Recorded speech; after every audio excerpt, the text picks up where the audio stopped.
Avec le boom des réseaux sociaux en Afrique et la libéralisation de la parole des usagers dans ces plateformes, il devient de plus en plus facile de ternir l'image d'une entité sur la toile, notamment à travers des fake news et bad buzz, un phénomène redouté de tous. Le bad buzz, parlons-en justement. Cela fait plusieurs années qu'on entend parler de bad buzz ou de crise d'image. Dans son livre intitulé How to Get Away with a Bad Buzz, le community manager chez Camden apporte des précisions sur le sujet. Les bad buzz ne sont pas mauvais en tant que tels. C'est vrai que le mot bad peut faire fuir des gens, mais des fois il faut se dire que peut-être c'est pas tout le monde qui est au courant du bad buzz. Il y a des gens des fois qui n'ont même pas vent de votre bad buzz. C'est peut-être juste vous qui avez l'idée qu'actuellement il y a un bad buzz sur vous. C'est pour ça que c'est bien d'avoir une équipe qui pourront vous aider à circonscrire le bad buzz et comment le gérer. Donc tout bad buzz n'est pas forcément à jeter. On peut les transformer en good buzz.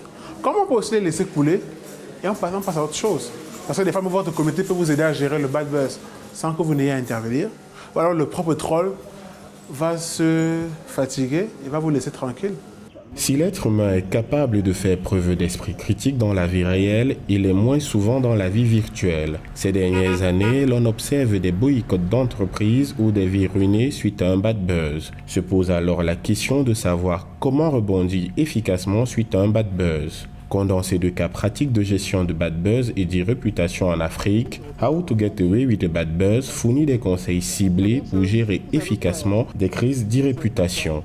Beaucoup de gens cherchent à savoir comment gérer des bad buzz. Et je sais qu'il y a pas mal de personnes qui sont dans ce cas-là. Et le jour où ça va arriver, l'ouvrage peut être là pour donner des premiers soins, des premiers secours, avant d'aller plus loin pour faire une vraie consultation.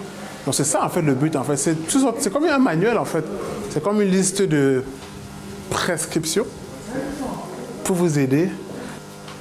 L'ouvrage en fait a différentes parties, de l'irréputation jusqu'à la gestion des bad buzz. La thématique centrale c'est le bad buzz, mais pour arriver à cette thématique principale, il faut d'abord comprendre ce que c'est que l'irréputation, la création de communautés, qu'est-ce que c'est qu'un buzz, qu'est-ce que c'est qu'un bad buzz, comment l'anticiper et comment le gérer.